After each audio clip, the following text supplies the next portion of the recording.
ជំរាបសួរសួស្តីដល់បងប្អូនអតិថិជនទាំងអស់គ្នាដែលតែងតែគាំទ្រជាមួយនឹងហាងហុកលីមីខ្ញុំមកដល់គ្នាថ្ងៃនេះគឺយើងមានជាប្រភេទម៉ាស៊ីនសាធី Plus 14 set ជាប្រភេទអវ៉ាន់សនំស៊ីននោះបងប្អូនទាំងគ្នាចំពោះម៉ាស៊ីននេះគឺមានលេខកូដលេខ440ហើយចំពោះម៉ាស៊ីននេះដែរគឺមាន T19 បងប្អូនទាំងគ្នាជាប្រភេទស៊េរីថ្មីបងប្អូនទាំងគ្នាអញ្ចឹងបើសិនជាបងប្អូនអតិថិជនដែលគាត់មានតម្រូវការត្រូវការជាប្រភេទម៉ាស៊ីនសាធីសនំនៅស្អាតសនំទាំងប៉ុងទាំងម៉ាស៊ីនគឺបងអាចជ្រើសរើសជាមួយនឹងឈុតដែលមានលេខកូដលេខ440នេះបានបងទាំងគ្នាយើងនឹងដាក់តម្លៃជួយបងនៅលើវីដេអូនេះតែម្ដងដើម្បីបងងាយស្រួលមើលចឹងបងទាំងគ្នាចំពោះឈុតនេះគឺធានាជូនបងតែម្ដងគឺថាប្រភេទអវ៉ាន់នៅសនំស៊ីនទាំងប៉ុងទាំងម៉ាស៊ីនតែម្ដងបងអាចមើលជាមួយនឹងរូបរាងនៃអវ៉ាន់នេះបានគឺយើងថតចិត្តច្បាស់ជូនតែម្ដងបងទាំងគ្នាបើសិនជាបងមើលអត់ច្បាស់ត្រង់កន្លែងណាបងធ្វើការឆាតចូលទៅក្នុង Facebook Page ហុកលៀនរំសាយសក់ខេត្តបាត់ដំបងបានខាងយើងនឹងផ្ញើជារូបភាពលម្អិតជូនទៅដល់បងអតិថិជនទាំងអស់គ្នាតែម្ដង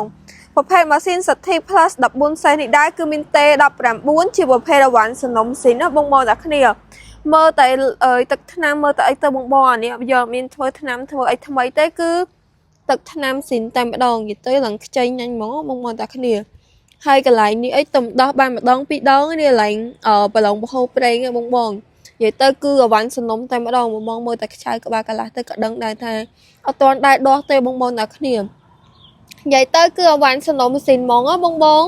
ហើយចំពោះម៉ាស៊ីននេះគឺមាន T19 បងនេះ T19 សូមឆោតធំធំច្បាស់ឲ្យបងមើលតែម្ដងហើយប្រភេទប៉ុងវិញគឺជាប្រភេទប៉ុង SCI នៅសនំតែម្ដងបងអាចមើលកៅប៉ុងបាននិយាយទៅកៅប៉ុងនេះគឺកៅប៉ុងសនំហ្មងបងអញ្ចឹងបើសិនជាបងអតិថិជនដែលគាត់មានតម្រូវការចង់បានជាប្រភេទអវ៉ាន់សនំអាចជ្រើសរើសជាមួយនឹងឈុតលេខកូដលេខ440នេះបានហើយតម្លៃគឺយើងនឹងដាក់ជូនបងនៅលើវីដេអូនេះតែម្ដងបងនិយាយទៅគឺតម្លៃពិសេសមែនតើបងអត់ងាយមានទេបងអញ្ចឹងបើសិនជាបងមានតម្រូវការត្រូវការជាប្រភេទអវ៉ាន់មកទឹកសនំបងធ្វើការតាក់ទងមកកាន់ហាងហុកលីមីខ្ញុំបានបងទាំងគ្នាចំពោះទីតាំងហាងរបស់យើងគឺស្ថិតនៅខេត្តបាត់ដំបងនៅជិតនឹងបងមួយនៃរំសាយសក់តែម្ដងបងទាំងគ្នាទីតាំងហាងគឺងាយស្រួលរកមែនតើអញ្ចឹងបើសិនជាបងតែគាត់មានតម្រូវការត្រូវការជាប្រភេទអវ៉ាន់ថ្មីឬក៏អវ៉ាន់មកទឹកអីបងធ្វើការតាក់ទងមកបានឬមកក៏បងអញ្ជើញមកដល់ទីតាំងហាងរបស់យើងផ្ទាល់ក៏បានដែរទីតាំងហាងរបស់យើងគឺស្ថិតនៅខេត្តបាត់ដំបងនៅជិតនឹងរង្វង់មួយនៃរំសាយសក់តែម្ដងបងទាំងគ្នាទីតាំងហាងគឺងាយស្រួលរកមែនតើឬក៏តំណតាមរយៈ Facebook Page ហុកលីរំសាយសក់ខេត្តបាត់ដំបងក៏បានឬមួយក៏លេខទូរស័ព្ទដែលយើងបានដាក់នៅខាងលើវីដេអូនេះក៏បានដែរបងអរគុណបងជម្រាបលាជួបគ្នានៅវីដេអូក្រោយអរគុណ